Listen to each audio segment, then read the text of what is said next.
Yeah, I get it. It's me. It's Loki. It's the boys, the spiders. Yeah, great shirt. Let's get into some AEW Rampage and Collision. Yeah, yeah. All right, I'm gonna make this relatively quick because your boy's on his work week and sleep is a factor. So, just kick off Rampage. We're gonna start with the fact that it's an hour long, so not a whole lot happens. And if you're not paying 100% attention or have to let your dog out, you're gonna miss some shit. So to kick off Rampage, we had Ray Phoenix go up against Commander. Um, yeah, this was a luchador's wet dream, or a lucha wrestling fan's wet dream. This had the flips. This had the This had the technicalities. It had the counters on counters on counters. This was even called by the Dapper Yapper Justin Roberts an incredible match. The result, like the winner of this incredible match, was. But that all being said, I'm getting a little ahead. Like the fact that it looked like Phoenix did like a stomp on the head, like a diving stomp on the head, was just like, oh god, did that actually go off well? Commander though was about to get power bombed by Phoenix, gets picked up, then does a reverse Rana spike into the mat. Looked fantastic to see. Like I don't know, I'm simplifying it too much. You get like just watch that match. Later on, Phoenix just pulled out this cutter that just literally stopped all momentum for Commander for a little bit. However, it all finished out with a spin out muscle buster on Commander for Phoenix to get the W. A little bit after that, we had Aussie Open go up against Ethan Page and Brother Zay. These guys, just padding the resume a little bit before and getting some American exposure before, actually seeing everybody at Wembley. I'm here for it. I like it, but this was definitely not going to go Brother Zay and Ethan Page's way, so sadly. After that, we had Loki's bathroom break, and by the time I got back, it was Sammy Guevara getting his hand raised against. I didn't even hear it. I'm sorry. I've dropped that ball there.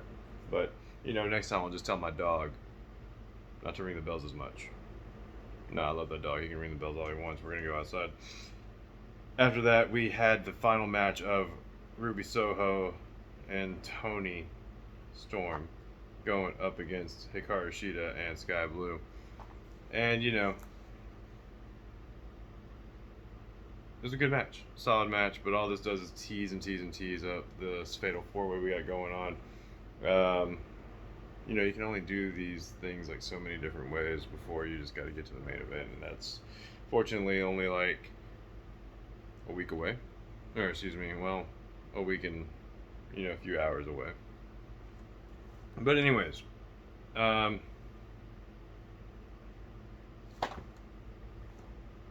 I couldn't even read my own writing there. No, yeah, they got the win, and just keep building more tension. Sky Blue and Cheetah, by the way, like despite Sky Blue getting sprayed in the face. Moving on to Collision. We started off really nice. At least it was just like Samoa Joe coming out, his TV title, ready to have a match with who was listed as the Golden Vampire. Yeah. Joe got into the ring, did his stance, blah, blah, blah. Right when the bell rings, though, Golden Vampire just does a running knee to face in the turnbuckle to Joe. Gets one or two more little things. I think this is before the bell rings, to be fair, because I didn't even hear a bell ring. But yeah, so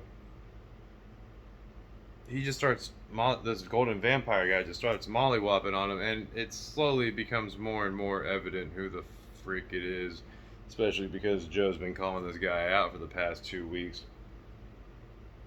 it was just so fucking telegraphed, guys. It was. I'm trying to like add the mystery to it. It was very, very, very, very, very, very obvious who the hell this guy was, and the fact that he just like three-piece Joe very quickly, like need a face, then like one or two other moves, and then a freaking GTS. Like this is supposed to be a championship match, and we're gonna let him just get stomped like this. I want Joe to win so bad, but yeah, it's not. I mean, I don't know. I don't see it. I don't see Punk losing to Joe, especially because of this drama we're gonna have between these two title matches, like these two championships. It's bound to happen. We already know it is. But I don't know. This whole thing was just CM Punk's way of saying I accept. A very long roundabout way of him saying I accept. And honestly, a little squashy on Joe's part to say I accept. We got another week. Like we got another episode of Rampage before they get there to All In. So we'll see if there is a fallout. We'll see if there's anything that happens on Dynamite or Rampage for that. So whatever. Yeah, Joe versus Punk at All In. Cool.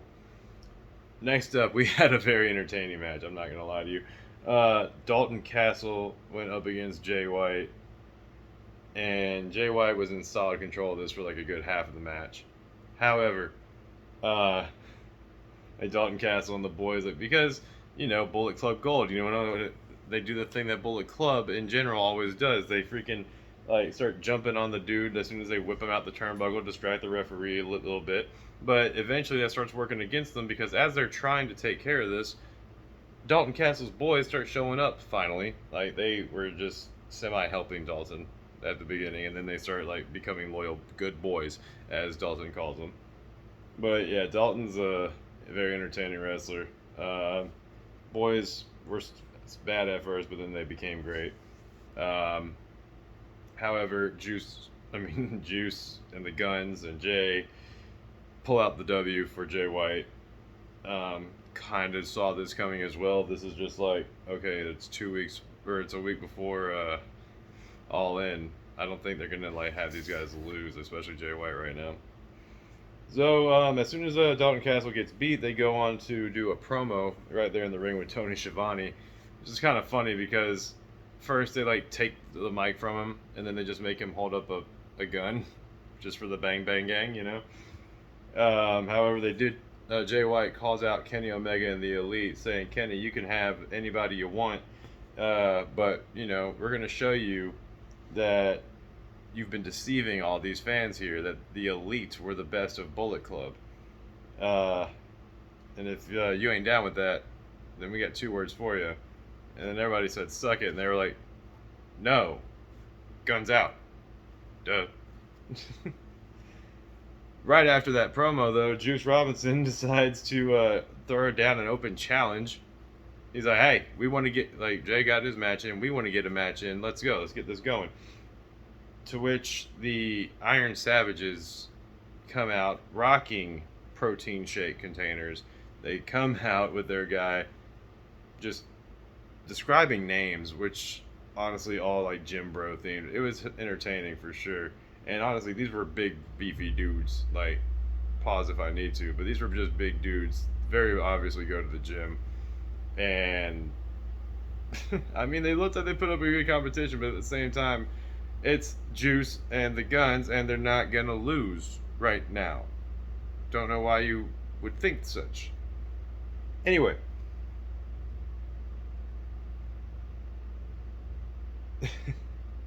I don't know. Sorry. Lost my train of thought for just a second. Oh yeah, before we went to commercial break, we had a little promo from the House of Black, talking about how what they're pretty much doing for Billy Gunn is holding a funeral, and they're going to be looking to have a chat with the Acclaimed when we get to Dynamite next week. But after that, though, we had Roosh hop on the phone with was it Jose the Assistant? I'm so sorry, I forgot. But he's pretty much cursing him out, saying Yeah, get everybody together. You see how we're doing? We're doing shit. So no, we're meeting in Mexico. Next thing you know, Preston Vance and I can't remember the other guy's name. I'm sorry. I'm terrible right now, but I haven't seen them in forever. They are both getting abducted after being out drinking by Jose the assistant and updating Roosh that he's got them. So we'll see what the LFI has in store for us. Hopefully we see maybe some LFI meet some Los Ingobernables. That'd be cool, but we'll see how it goes. After that, we had a pretty successful promo from Ricky Starks come in. They explained that how he's suspended for whipping Ricky the Dragon Steamboat, but he's already halfway through that suspension. He said his anger is not for nothing, that he's bringing chaos, and he's been nice long enough. I'm here for it. I want to see a more heel but more cocky Ricky Starks. That would be really nice. However, what we got here? Ricky Starks, in order to show up to work, admitted he was there in a manager capacity, despite the fact that his guy he was managing is Big Bill Cassidy, and going up against, well, a squash match amongst squash matches, and Derek Neal. Like, Derek Neal's a big guy to go up against a big man like Big Bill, but yeah, this thing wasn't anything to be thought of. Going like, so obviously Big Bill won. Anyways, going on to the next match, we had Willow Nightingale go up against Diamante. This is another part of this little feud that they've had between Willow and Statlander, go up against Diamante and Mercedes Martinez. Last week, Martinez helped Diamante get a win, and this week, Willow's trying to make it look right, or trying to get it to be right. So she's having her match with Diamante. Good match, honestly, a good match. I love Willow Nightingale as a wrestler, like, and how she either books herself or how she's booked in AEW. However that is whatever. But what I mean by whatever is, like, whatever the decision-making process, either by her character booking, whether she's got the input, whether AEW is the one booking, like, how they need her to do. But I know that AEW doesn't really do scripts like that. I mean, they do take care, like, wrestlers' opinions into their characters into effect. That's all I'm trying to get to there. But she's doing everything right, especially as a bigger woman in wrestling. Like, she is athletic. She is, like, not trying to make every little wrestler she goes against like a squash match. It makes it look competitive. She's on her shit. I love it. Keep doing what you're doing, Willow. But at the end of this match, pretty lengthy match, but at the end of the match, Statlander shows up to keep Mercedes Martinez off of Willow Nightingale, and Willow ends up getting the W with was it Mercedes Martinez and Diamante shit talking her and Statlander at the end of it.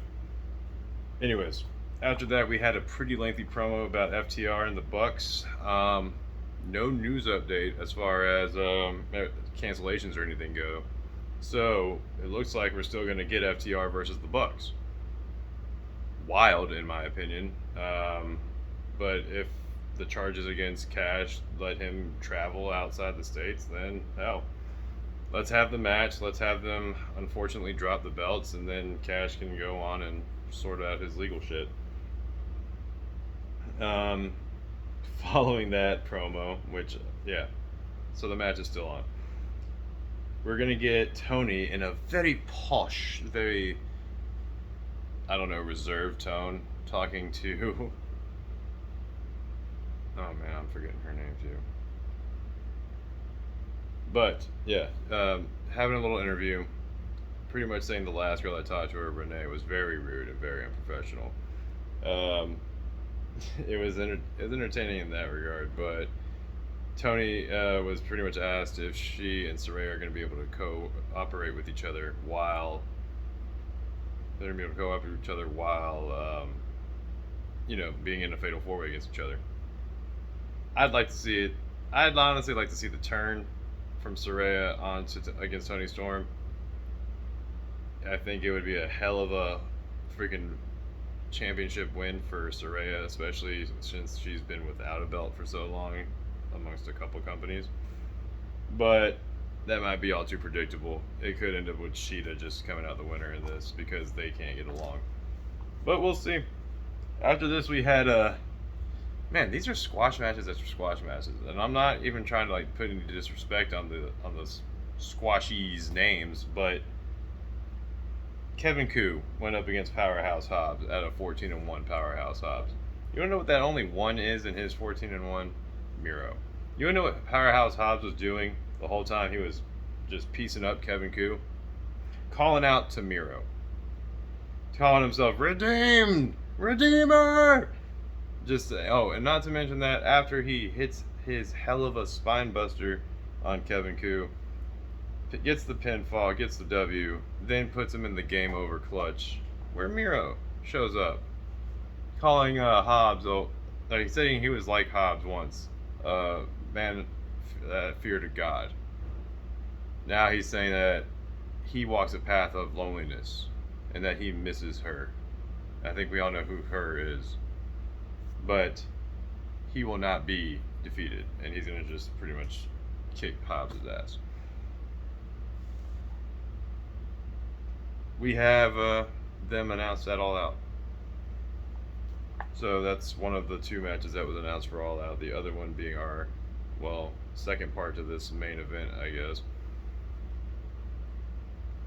Darby Allin versus Luchasaurus at All Out.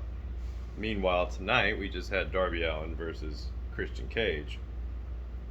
Darby Allin did not let up on him initially, but Christian just keeps on pulling the heel shit, keeps on getting the cheap shots in that wear him down over time. Eventually, Luchasaurus tried to throw his hat in the ring there. Didn't completely work in his favor. He ends up getting thrown out of the match. However, there was a good, solid moment where after the commercial break, you have Christian Cage set up on a chair, and then Darby just like drop kicks him from the turnbuckle. But not too long after that, freaking Darby goes for a coffin drop on the apron, and Luchasaurus yanks him out of that, and you just see Darby like bounce and spin, and it looks like he just got completely rocked. And after that, I gotta say that Darby's body, at least for now, is invincible. I don't know like when the breaking point is for that guy, because I don't know, like skateboard trucks on your back. He hasn't been in like death matches or anything, but Jesus Christ, the amount of blunt force trauma his body has gone through is something to be admired, if not feared. But Darby got a nice little roll-up pin on Christian after Christian tried to get a little belt shot in for the W. So karma was placed on Christian, and yeah, we've got Darby taking a W, going to face Luchasaurus at All Out. After he has his match with Sting against Swerve, and yeah, he's a busy guy. He's about as busy as Orange Cassidy. Both of them, just admirable wrestlers. But that's all for this weekend in AEW wrestling. I need to get some sleep before I just keep on rambling. Y'all have a good night, and just remember, whether you liked this video, loved it, hated it, thumb it up or down. You know, it's like Spartacus, it's like Gladiator. Just let me know if you have any questions, comments, concerns down here in the comments. Also, hit the subscribe bell, hit the likes, the dislikes. If you dislike, then I mean, I'm never gonna know apparently. But I'll at least know if you like. Drop a comment, say what's up to us. But I'm gonna just warm this up here. Until the next time, T.A.G. out.